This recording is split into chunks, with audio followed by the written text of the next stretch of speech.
자, 수업 개요를 살펴보도록 하겠습니다. 자, 이번 활동에서는 근접 센서가 햄스터봇에 내장되어 있는 근접 센서가 제시가 됩니다. 그래서 근접 센서의 기능을 이해하고 근접 센서를 활용한 다양한 움직임을 코딩해 보도록 하겠습니다.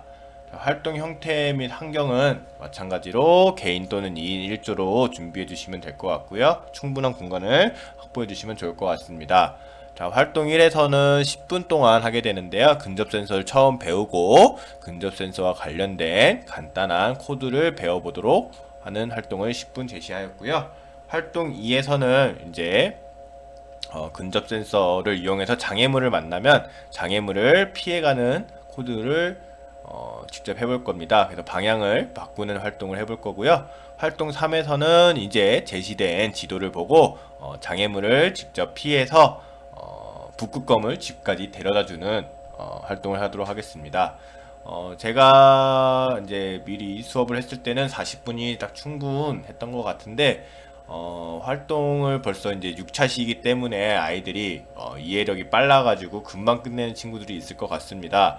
그럴 경우에는 활동 3에서 이전까지는 장애물만 피했더라면 그럼 빨리 끝난 친구들을 위해서는 혹시 그러면 손을 따라가는 손을 장애물을 만나면 장애물 손을 따라가는 햄스터 로봇을 코딩해 보는 것은 어떻겠니? 라고 하면서 학생들에게 새로운 도전 과제를 주면 좋을 것 같습니다. 그리고 주변 땅에 떨어지지 않는 그 햄스터봇이라든가 그렇게 한번 고민해 보셔서 근접 센서를 활용한 다양한 시간이 남는 친구들에겐 그런 활동을 제시해서 20분 동안 활동해 주시면 될 것 같습니다. 준비물에는 크롬북, 컴퓨터, 햄스터 로봇, 활동지를 똑같이 제공하지만 여기서는 우리가 장애물을 피해야 되는 코드를 배우기 때문에 카프라랑 젠가를 혹시 학급이나 집에 가지고 계시면 이용해 주시면 좋을 것 같습니다. 혹여나 이런 게 없다고 하시면 그냥 손으로 해도 됩니다. 손으로 해도 되기 때문에 준비하실 수 있다면 추천드리고 없다면 손으로 하면 되겠습니다. 그리고 유의점에는 근접 센서 사용 시 주변 밝기 유의라고 적어놨는데 제가 장애물을 그냥 좀 대충 준비한다고 그냥 엄청 큰 거를 준비했더니 그림자가 적어가지고 이제 근접 센서가 빨리 인식해 버리더라고요. 이게 밝기를 통해서 장애물을 인식하게 되는데 그걸 빨리 근접 센서가 빨리 인식해 버려가지고 원하는 코드가 안 될 수도 있습니다. 그래서 주변을 좀 그런 친구가 발견했을 때 밝기 문제니까 조금 좀 밝은 데를 가라든가 이렇게 얘기해 주시면 될 것 같고요. 제가 봤을 때는 항상 손으로 하면 다 되는 것 같습니다. 손으로 하면 항상 알맞은 코드대로 움직이었기 때문에 학생들이 혹시 선생님 이거 안 돼요 라고 하는 친구들이 있으면 이거 밝기 때문에 그래 라고 안내해 주시면 좋을 것 같습니다. 자, 그 다음에 장애물 순서 안내가 있는데 장애물이 1, 2, 3, 4까지 4가지가 제공되는 경우가 있어요. 그러면 학생들이 자신 마음대로 장애물 순서 분명 알려줬는데도 자기 마음대로 순서를 정해버려서 하게 되는 경우가 발생하더라고요. 그래서 물론 지도에도 순서가 있지만 순서에 맞게끔 코드를 먼저 해본 후 코드를 먼저 해결한 후 여러분들이 다양하게 장애물 순서를 바꿔서 해볼 수 있도록 안내해 주셔도 될 것 같습니다. 안녕하세요. 기초 튼튼 알고리즘 햄스터 마블 세계여행 6번째 시간을 시작하도록 하겠습니다. 자, 오늘은 어떤 미션을 기다리고 있을까요? 자, 오늘의 여행지는 나라는 아니고요. 북극입니다. 자, 우리 북극곰이 울고 있네요. 빙하가 너가 집에 갈 수 없어요. 자, 녹아내리는 빙하에서 북극곰을 지켜라. 그러니까 이제 이번 여행의 미션입니다. 자, 미션을 위해서 햄스터봇의 근접 센서를 한번 이용해 볼 건데요. 그래서 미끄러운 빙하를 발견해서 미끄러운 빙하를 피해서 가는 그런 활동을 근접 센서가 미끄러운 빙하를 발견해서 피해서 가는 활동을 해보도록 하겠습니다. 자, 이번 미션을 해결하고 북극의 랜드마크를 획득해 볼 건데요. 자, 햄스터 북극곰을 지켜라. 그럼 시작해 보도록 하겠습니다. 자, 햄스터 로버 북극곰을 지켜라. 첫 번째 활동은 벽이 나타날 때까지 앞으로 가자를 이용할 거고요. 그 다음에 방향을 여러 번 바꾸고, 마지막으로는 북극곰이 안전하게 이동할 수 있도록 해보도록 하겠습니다. 자, 녹음 빙하는 지나갈 수 없어. 자, 내 근접 센서를 활용해 녹음 빙하를 알려줄 수 있을까? 학생들이 근접 센서를 오늘 배운다는 거를 알려주시면 되겠고요. 자, 그럼 근접 센서는 뭐냐? 자, 오른쪽, 왼쪽 이렇게 있습니다. 자, 근접 센서는 햄스터봇의 눈과 같은 역할을 하여 앞에 장애물을 인식하는 센서라고 학생들에게 알려주면 되겠고요.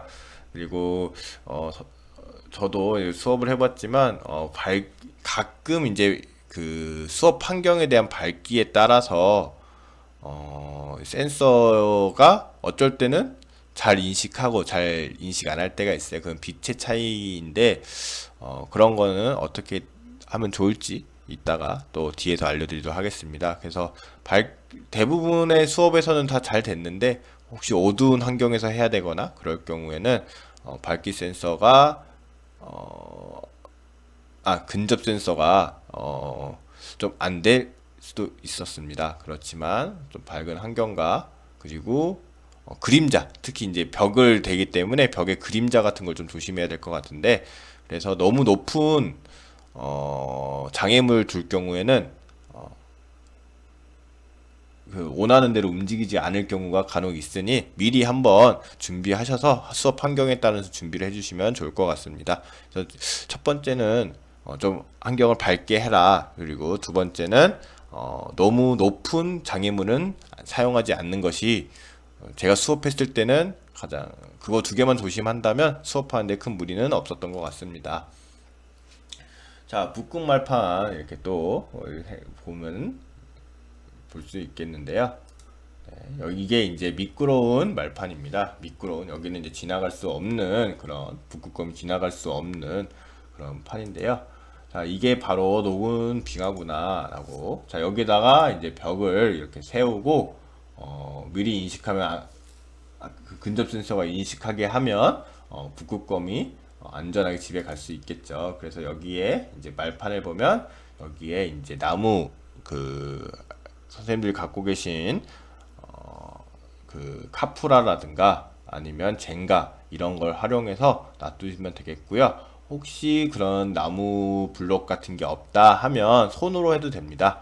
손으로 해도 되는데 저희가 이제 나무로 준비한 이유가 이따가 보면 장애물이 막 3개, 4개 있는데 하다가 보면 손이 막 왔다 갔다 해야 되기 때문에 나무를 준비하는데 제가 활동해 봤을 때는 손으로 해도 큰 무리는 없었습니다. 하지만 학생들의 편의를 위해서 나무 그런 카프라라든가 아니면 젠가 그런 나무 막대기를 이용해서 학생들이 활동을 하게 준비해 주시면 좋을 것 같습니다.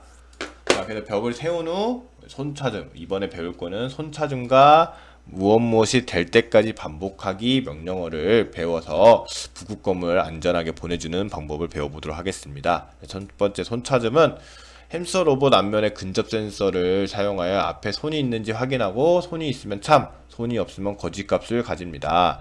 물론 손뿐만 아니라 물체를 감지할 수 있습니다.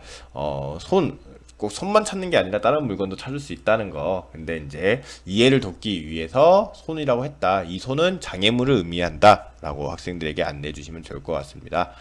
자, 그 다음 참여될 때까지 반복하기는 엔트리 하면서 흐름을 클릭하면 있습니다. 이 육각형 모양의 이 손차줌을 갖다 넣으면 이 육각형 모양을 갖다 넣을 수 있고요. 아래 빈칸에는 자, 그때까지 손 찾을 때까지 무엇을 반복할래? 라고 하는 블록들을 넣어주면 되겠습니다.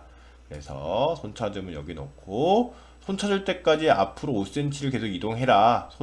장애물이 있을 때까지 장애물이 없으면 앞으로 이동해라가 되겠죠. 그래서 이거 같은 경우는 앞에 손 장애물이 없을 경우 앞으로 이동해라 라고 되겠죠. 근데 만약에 장애물이 있으면 반복을 종료하게 됩니다. 그래서 순서도, 활동지에 있는 순서도를 표현해 보면 벽이 나타날 때까지 반복하기 앞으로 가는 걸 반복하고 그 다음에 왼쪽으로 90도 돌기. 자, 그 다음에 반복이 멈추겠죠. 벽을 만나면 반복을 멈추니까 그때는 왼쪽으로 돌아라 하면 북극곰이 집으로 잘 찾아갈 수가 있겠습니다. 직접 코딩하여 움직여서 결과를 확인하면 북극곰이 이렇게 잘 도착할 수 있다는 것을 알 수가 있습니다. 자, 두 번째 활동, 이제 방향을 여러 번 바꿔보자 인데요. 자, 여기 이제 카프라나 젠가를 딱 두시고요. 아니면 손으로 두 번 움직여서 하면 되겠습니다. 자, 그래서 이 블록들 이용해서 어떻게 하면 어떤 순서를 이용하면 좋을지 생각해보고 그 다음에 순서도 활동지에 있는 순서들을 나타내보면 되겠습니다. 자, 그래서 순서들을 나타내보면 자, 손 찾을 때까지 앞으로 가다가 자, 첫 번째 만났을 때는 좌회전 왼쪽으로 가야 되겠고요. 그 다음에 2번 장애물이라기보다는 녹음 빙하를 알려주는 그런 알림 장치를 만났을 때는 다시 만날 때까지 앞으로 간 다음에 왼쪽으로 90도 제자리 돌기 하면 직접 코딩을 하면 이제 북극곰이 집으로 돌아갈 수 있을 것 같습니다. 자, 네 가지 명령어를 이제 북극곰 안전하게 이동시키기 근접 센서를 이용하기 위해서 두 가지 맵이 더 추가로 제공이 되는데요. 이건 학생들이 직접 한번 코딩을 해볼 수 있도록 실습할 수 있도록 안내해 주시면 되겠습니다. 그래서 자, 이거 같은 경우는 자, 이렇게 갔다가 첫 번째 이제 그 녹음 빙하에서 오른쪽으로 가고 두 번째 녹음 빙하에서 오른쪽으로 가고 세 번째 녹음 빙하에서 다시 오른쪽으로 갔다가 네 번째 녹음 빙하에서 다시 오른쪽으로 돌아가지고 이렇게 갈 수가 있겠습니다. 코딩하면 손차짐이 될 때까지 반복하기, 그 다음에 오른쪽으로 돌기 이렇게 해서 4번 반복하면 되겠습니다. 자, 그 다음에 마지막 이제 하는데요. 자, 여기서는 이제 1번, 2번, 3번 이 순서도 중요해서 순서 확인하시고 이렇게 먼저 갔다가 첫 번째 빙하를 발견하면 두 번째 빙하까지 가고 빙하하고 그 다음에 오른쪽을 돌아가지고 여기까지 가도록 안내하면 되겠습니다. 그래가지고 자, 손차즘 첫 번째 빙하까지 직진으로 간 다음에 찾으면 자, 여기선 180도를 돌아야겠죠. 여기서 본 다음에 90도를 돌면 안 되고 한 바퀴를 돌아야 반 바퀴를 돌아야 되겠죠. 그래서 180도로 돌고 다시 장애물까지 앞으로 이동한 후 오른쪽으로 돌고 그 다음에 마지막 안내해 주시면 되겠습니다. 이렇게 네 가지 근접 센서를 활용한 북극 맵을 활용하면 북극의 랜드마크를 획득할 수 있고요. 자, 다음 미션 또 기대해 주시면 되겠습니다. 네, 연수 들어주셔서 감사합니다.